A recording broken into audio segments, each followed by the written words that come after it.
Here I am today in beautiful Greenland. Except I'm not actually in Greenland. I filmed this stuff in Washington, D.C. near the airport.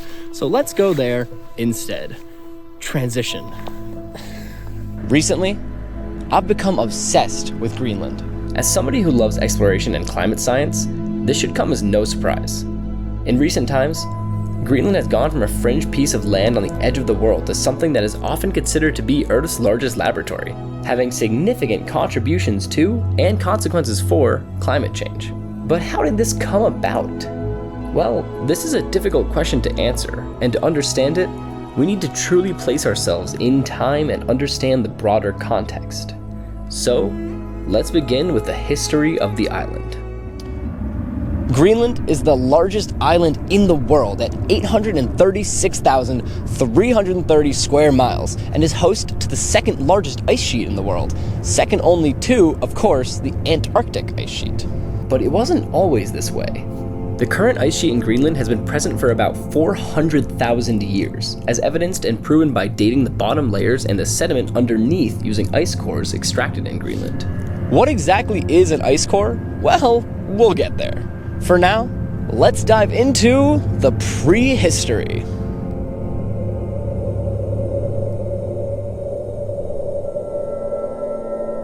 Though the ice has been there for about 400,000 years, people have only been there for about 4,500.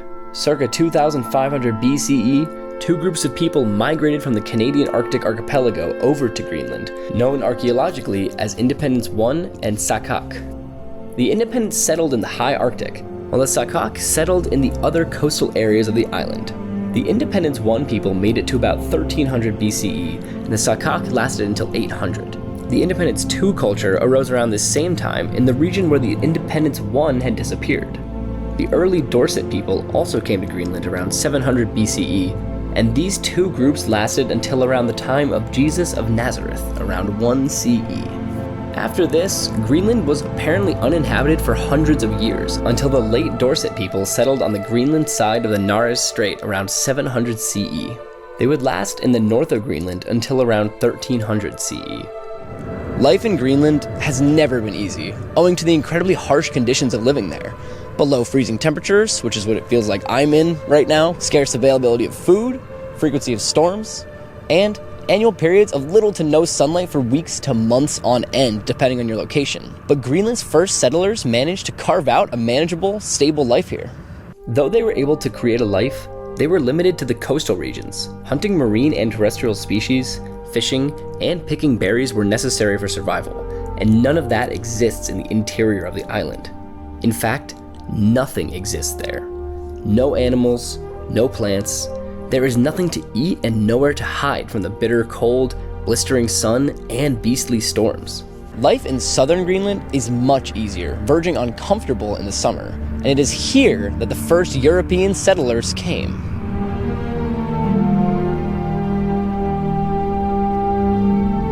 In 982 CE, Eric the Red was banished from the Norse colony of Iceland for the crime of murder, so he decided to explore lands to the west that he had heard about, landing him on a large, lonely island. He found it to be somewhat desolate, but altogether not too different from the climate of Iceland.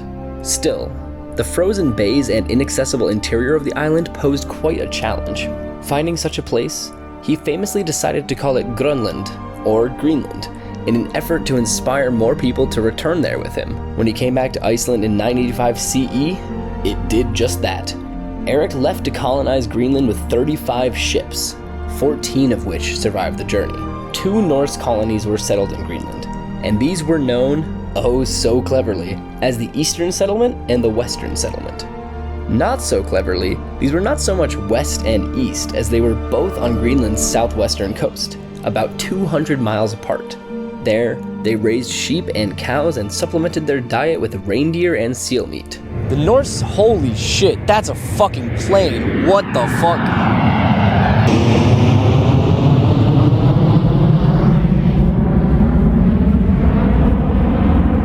Holy shit.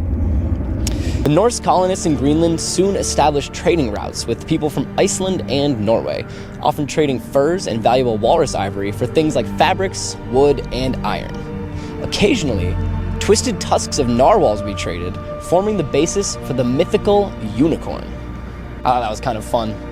So I had to include that. Hey, it's a dog. In the late 1300s, trade petered out due to the emergence of new trade opportunities in other parts of the world, coupled with increasingly icy and stormy conditions in the North Atlantic. Then, around the year 1400, the settlements vanished. The last European trade ship arrived in Greenland around 1406, returning to Europe in 1410, and a 1424 letter made reference to a wedding in Greenland 16 years prior. There was no suggestion that anything at the settlement was amiss. And that's the last piece of evidence that we have from these people. What the cause was, we may never know. Starvation and/or conflict with the Inuit settlers who came to this area around 1200 seem to be the most likely theories, but this is pure speculation. One thing is for sure, they disappeared, and after that, the Inuit lived by themselves on the island until 1721, when a Christian pastor from Norway named Hans Egede arrived in Greenland. His purpose was, according to one of his biographers, to discover the old Norwegian settlements, or form a new one, and to devote his life to the instruction of the barbarous and uncivilized Greenlanders. I'm quoting here, obviously. After arriving and eventually settling on the southwestern coast at a town known as Godthåb, yeah, which would later become the Greenlandic capital of Nuuk, Egede's Danish benefactors asked him to attempt to cross the center of the ice sheet, then known as the Inland Ice, in order to search for the eastern settlement. But wait, Jungle Jim, I hear you say. I thought you said the eastern settlement wasn't on the eastern coast. I hear you also say. Well, you're right. It was a famous misconception due to the naming of these that the eastern settlement was located somewhere over here, when in fact it was over here. But they did not know this, of course, and so two failed expeditions were launched, one in 1728 and another in 1751. Egede declared that the inland ice was a place that would have, and I'm quoting here, no use to mankind. He was wrong.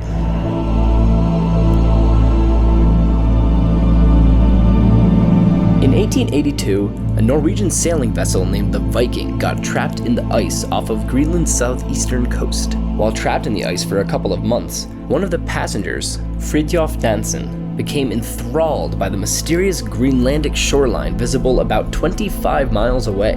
He asked the captain to walk over the ice to the shore, a request that was, of course, denied. But the inception of an idea had taken hold. For not much reason other than simply to do it, and because it had never been done before, Nansen wanted to cross the inland ice.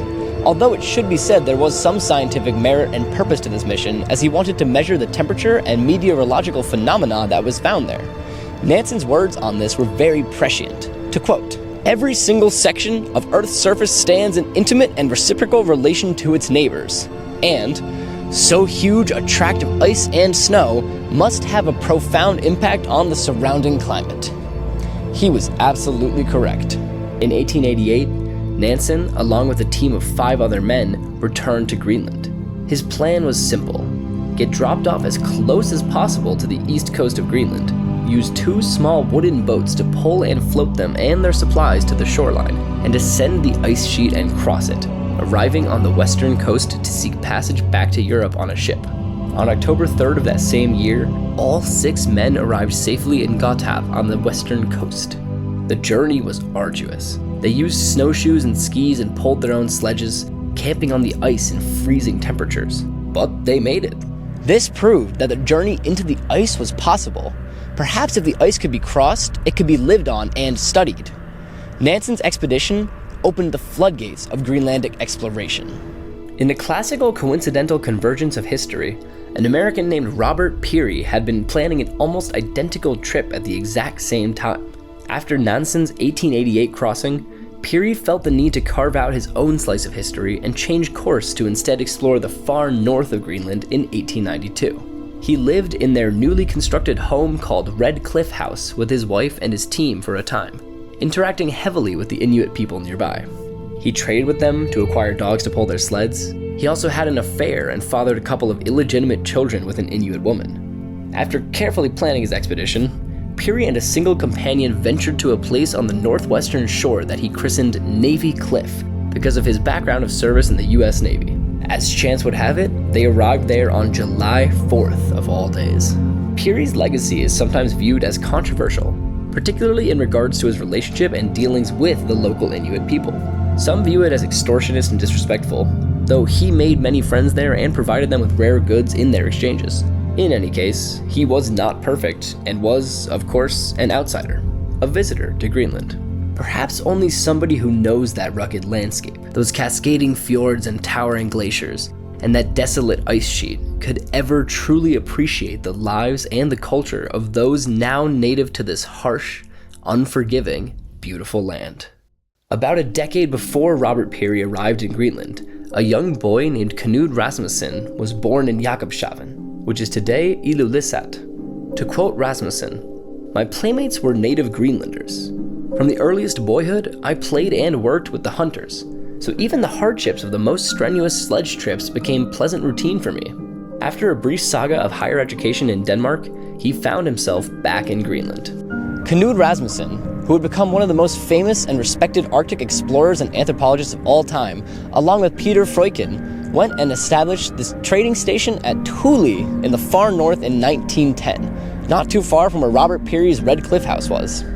At Thule, they lived together for years, trading with the local Inuit people and getting to know them, while Rasmussen conducted deep ethnographic studies of the people there.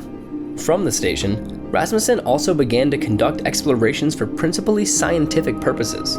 The first few Thule expeditions, as they became known, took place in Greenland, but the fifth Thule expedition, from 1921 to 1924, one of the greatest journeys that anybody has ever embarked on, saw Rasmussen and company travel from Greenland to the Hudson Bay all the way to the Bering Strait, crossing the entirety of northern North America by dog sled to gather geological, meteorological, historical, and ethnological information. In total, he traveled some 20,000 miles, collected about 100 songs and 2,000 interviews from remote tribes, and wrote a book along with 10 volumes of scientific observations. Rasmussen's last great expedition is viewed as a cinematic finale to an old era of exploration, an era of dog sledges and rugged adventurers braving unthinkable conditions. Yes, sir, after this, the era of technology and advancement began to creep in, something that would change the way that Greenland and the Arctic would be explored forever. But one more piece is needed to get us there. One more important expedition, and one more transitory step. Alfred Wegener and J.P. Koch were perhaps the first to explore Greenland's ice sheet for purely scientific purposes. After an earlier expedition called the Danmark, alongside, believe it or not, Peter Freuchen, they returned for a second one later in 1912. Much like Nansen, they intended to begin on the eastern coast and head to the west, whereupon they would catch a ride home on a ship. But unlike Nansen, their journey would be much longer, and conducted for the explicit purpose of making detailed studies of Greenland's glaciers, upper atmosphere, geology, and northern lights. It was a pure scientific expedition. Though this journey was grueling and dangerous, it was ultimately successful. It would not be until years later, in 1930, when Wegener and a large team would return to Greenland for the most ambitious ice sheet mission to date, setting up a station in the center of the ice, with a plan to winter there and perform repetitive scientific observations, both above the ice and within it. IJsmitte, it was christened, or the very appropriate mid-ice. This makeshift meteorological station was little more than a small ice bunker manned by just two men, Ernst Zorge and Johannes Georgi, to be later joined by a third, Fritz Loh, surrounded by hundreds and hundreds of miles of nothing. To make matters worse, when the two men first set out to set up camp, they were sent with just enough provisions to last a short while. The plan was to receive a resupply shipment after not too long. After many setbacks, Wegener and Loh, along with 13 Greenlanders, set out in late September to bring provisions to the two stranded scientists. Though too late in the season to ordinarily attempt travel, it had to be done to prevent their starvation. The journey was one of the worst to ever happen upon the ice sheet. 12 Greenlanders turned back. Only one, Rasmus Wilhelmsen, remained with them. The resupply mission turned into a mission for their own survival. But somehow, they made it. The lack of supplies they arrived with necessitated the departure of 2 of the 5 men, and Wegener and Wilhelmsen headed back to the west coast on November 1st, 1930. Neither man would make it. Wegener passed first, and Wilhelmsen erected a small memorial in his honor using his skis. No trace of Wilhelmsen himself was ever found. Imagine being trapped in a cramped, crude ice bunker in the middle of the most isolated, harsh, unforgiving place that humans have ever spent a significant amount of time in. It was there that these men spent the winter of 1930 into 1931. But they learned to create a stable, manageable existence and successfully completed their meteorological and glaciological missions during that winter. With the field of glaciology growing and scientific interest in the ice sheet increasing, great leaps in the scientific exploration of Greenland were about to take place. And in the truest sense of the old adage, these people walked so that future generations might run. At last, we arrive at an era which would make traveling around and living within Greenland not only manageable, but perhaps even comfortable and sometimes even mundane. And the man to get us there is none other than Paul-Émile Victor. I definitely butchered that, he's French. Paul-Émile Victor. Ugh. This Frenchman brought machines and modernity to Greenlandic scientific expeditions. In 1947, he founded Expeditions Polaires Françaises, I hope that was good enough, or EPF, in an effort to organize and get more funding for operations in and around the poles. In 1949, on an EPF mission, he brought Studebaker M29 Weasel vehicles to Greenland and established Station Centrale. Much like IJsmytte, this was established for the purposes of making scientific observations in and above the ice sheet. Temperature and atmospheric measurements were taken above the ice, but they also went below. They drilled down 500 feet into the ice. From this, they retrieved an ice core, one of the earliest ever drilled. This ice core is exactly what it seems, a long, thin section of ice which allows one to examine the layers of ice exactly as they fell. Essentially, a large cutaway, enabling one to literally see inside of the ice, allowing for all kinds of discovery. Of course, ice cores are so long that they have to be broken up and meticulously labeled and organized so as to ensure that the order is not screwed up, which could have serious implications for the results. After the time of Station Centrale, things began to advance quickly with a bit of help from Uncle Sam. The US military, in the early stages of the Cold War, wanted a foothold in Greenland, and from this, the study of the ice sheet was about to really take off. Next time, we'll get into the modern studies of the sheet, diving into their methodologies and discussing their implications. And trust me, there are a lot of implications. Until then, have a good week, and I will see you soon. Ciao.